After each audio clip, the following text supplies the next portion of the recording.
Reflexão bíblica. Primeira carta de Paulo aos Coríntios. Capítulo 4. O preço do Evangelho.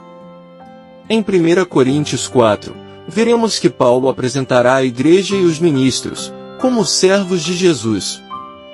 Argumentará que não se deve fazer distinção entre um servo e outro, porque todos são servos do mesmo Deus. Usando ele e Apolo como exemplo mais uma vez, o apóstolo lista as adversidades enfrentadas por eles na pregação. Contexto histórico. Paulo acabará de explicar aos membros o papel no Evangelho dos missionários. Ensinou que a habitação do Espírito está presente nas congregações e que os membros não devem vangloriar-se do que são, sendo sempre humildes, não rogando para si glória alguma. Advertiu quanto aos iníquos que buscam influenciá-los a evitar suas práticas imorais e filosofias sem sentido. Seu ensino sobre os cristãos carnais mostra que não importará o quão espiritual se possa ser, inveja e divisões destroem a obra do Evangelho. Os servos apenas semeiam e regam, mas Deus é que dá o crescimento. Jesus é a pedra fundamental. O mundo não tem sabedoria, a direção do Espírito sim. Portanto, a loucura para o mundo é para Deus, sabedoria. Acompanhe a seguir o estudo completo de 1 Coríntios 4. Responsabilidade ao dirigir a igreja. Versículos 1 e 2. Que os homens nos considerem como ministros de Cristo e mordomos dos mistérios de Deus. Além disso, é requerido dos administradores que cada homem seja achado fiel.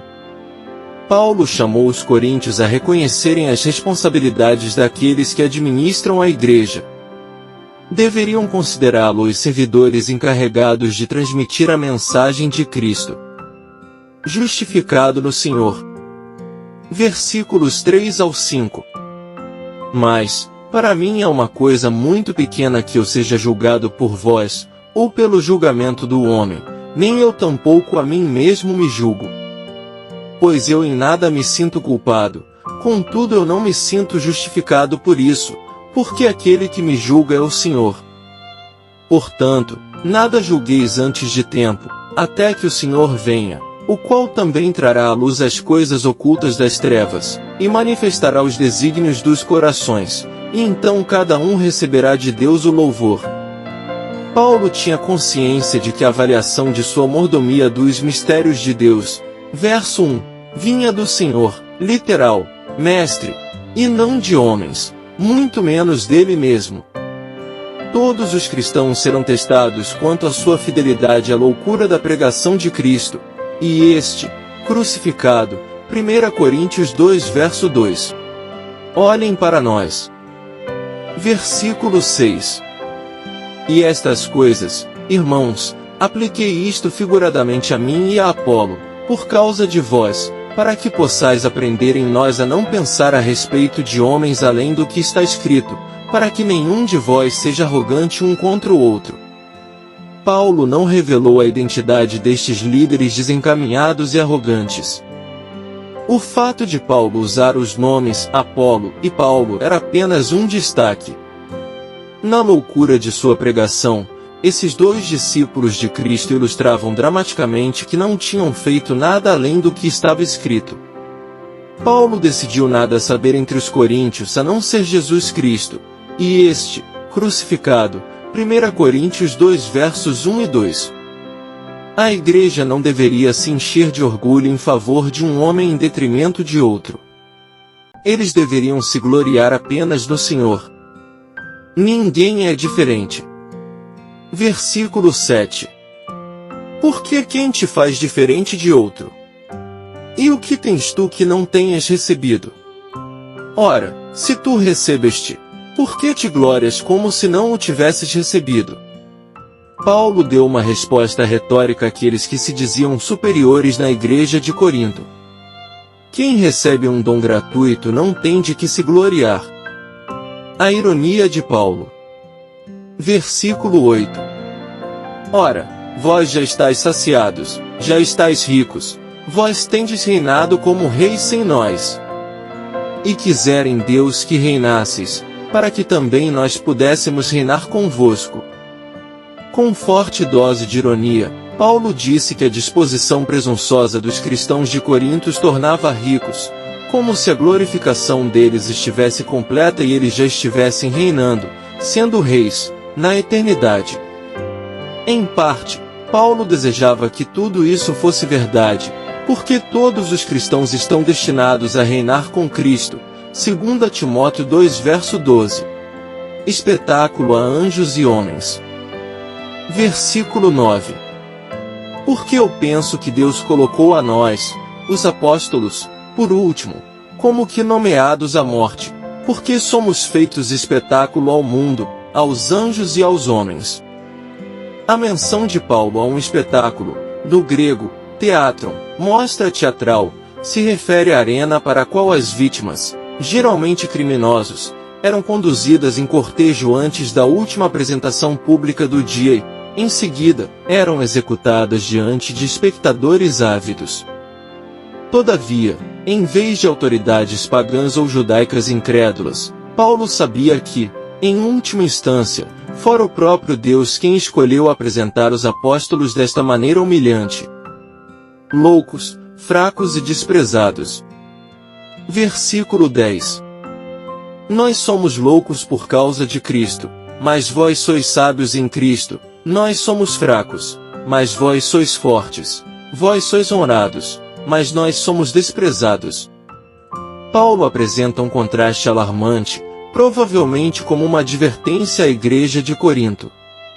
Os apóstolos foram apresentados como loucos ao proclamar fielmente o Evangelho, ao passo que os coríntios, espiritualmente maturos, eram loucos, em grego, fronimos, fugindo do ostracismo, da dificuldade e da perseguição.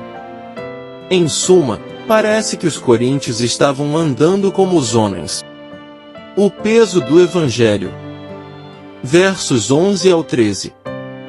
Até esta presente hora temos fome e sede, e estamos nus, e somos esbofeteados, e não temos morada certa. E labor, trabalhando com nossas próprias mãos, sendo injuriados, nós abençoamos, sendo perseguidos, nós sofremos. Sendo difamados, nós consolamos. Nós somos feitos como a imundície do mundo e somos a escória de todas as coisas até este dia.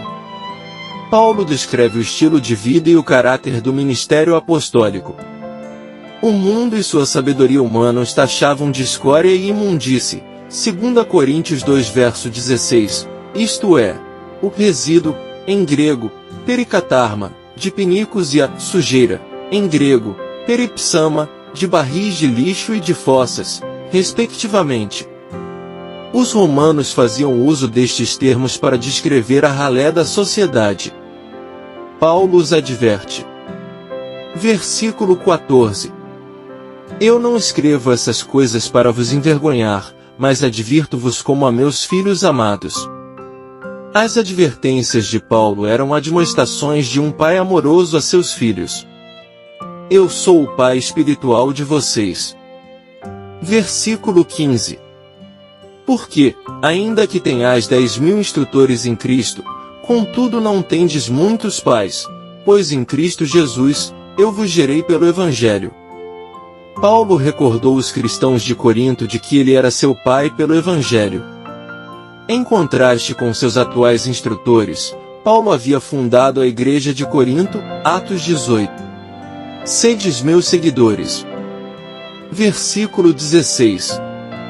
Por isso, suplico-vos que sejais meus seguidores. Paulo admoestou os cristãos coríntios a serem seus seguidores, o que envolvia serem vistos como loucos por causa de Cristo. Portanto, os cristãos são encorajados a se identificarem com o lixo do mundo. Por isso enviei Timóteo. Versículo 17. Por esta causa vos enviei Timóteo, que é meu filho amado, e fiel no Senhor, o qual vos trará à lembrança os meus caminhos que estão em Cristo, assim como eu ensino por toda a parte, em cada igreja. Timóteo, o filho enviado, traria à lembrança dos coríntios meus caminhos que estão em Cristo, isto é, loucos por causa de Cristo. Verso 10. Provavelmente, Timóteo foi enviado de Éfeso antes da carta ser enviada. 1 Coríntios 16 versos 10 e 11. O reino de Deus é poder. Versículos 18 ao 20. Mas alguns andam envaidecidos, como se eu não houvesse de ir ter convosco. Mas irei em breve até vós, se o Senhor quiser, e conhecerei, não as palavras dos envaidecidos, mas o poder. Paulo viria examinar o ensino dos coríntios do ponto de vista de poder, que é o padrão para todos os que verdadeiramente ensinavam a loucura de Cristo crucificado, a única sabedoria que tem poder para salvar. 1 Coríntios 1 verso 18. Vara ou mansidão? Versículo 21. O que quereis? Que eu vá até vós com vara, ou em amor e em espírito de mansidão. Vara retrata um pai sendo fiel ao corrigir seu filho desobediente. Se os cristãos de Corinto ignorassem a repreensão e a admoestação de Paulo, eles receberiam a vara do castigo quando ele chegasse. Contudo, caso eles se arrependessem, o apóstolo viria com amor e espírito de mansidão. 5 importantes lições que podemos aprender em 1 Coríntios 4. Fidelidade na administração dos mistérios de Deus. Paulo destaca a importância de ser encontrado fiel na administração dos mistérios de Deus. Isso nos ensina a importância da responsabilidade e integridade na liderança e serviço cristãos. A humildade dos ministros de Cristo. Paulo enfatiza que os ministros de Cristo devem ser vistos como servos e mordomos dos mistérios de Deus. Isso nos lembra da necessidade de humildade e submissão ao serviço de Deus, reconhecendo que somos simples instrumentos em suas mãos. Julgamento justo e divino. Paulo adverte contra o julgamento precipitado e humano, lembrando que o verdadeiro juiz é o Senhor. Isso nos incentiva a confiar no julgamento justo e misericordioso de Deus em todas as situações, sabendo que Ele conhece os corações e motivações de cada um. Mudança de mentalidade. Paulo exorta os coríntios a abandonarem a mentalidade mundana e adotarem uma mentalidade espiritual. Isso nos desafia a renovar nossa mente e pensar de acordo com os princípios do reino de Deus, buscando a sabedoria e a orientação do Espírito Santo em todas as áreas de nossa vida. Exemplo de paternidade espiritual. Paulo se apresenta como um pai espiritual para os coríntios, mostrando-lhes um exemplo de amor, cuidado e correção. Isso nos lembra da importância de mentores espirituais em nossas vidas e da responsabilidade de sermos modelos de fé e integridade para os outros. Conclusão. Finalizando mais uma passagem, vemos Paulo exortando a igreja de Corinto sobre o peso do Evangelho que é verdadeiramente levado por ele e outros ministros, não como alguns que estavam no meio deles. Mais uma vez vemos ele citar Apolo, nos levando a entender que não havia vaidade em Paulo, sempre reconhecendo a dedicação de outros na pregação do reino de Deus. Um dos maiores desafios dos ministros cristãos sem dúvida é permanecer fiel, como a Escritura exige que sejamos. Começar sendo fiel é fácil, difícil é permanecer fiel, a longo prazo. E é exatamente sobre isso que o Espírito Santo está conversando conosco neste capítulo. Sejamos fiéis. O apóstolo cita uma lista de adversidades enfrentadas por eles no desenvolvimento do Evangelho. Ao abrir o coração e falar sobre os diferentes estilos de vida, fica claro que a vida de um ministro fiel do Evangelho não é nada fácil, ao contrário do que muitos imaginam, é um desafio, arriscado e realmente perigoso. Mas eis-nos aqui.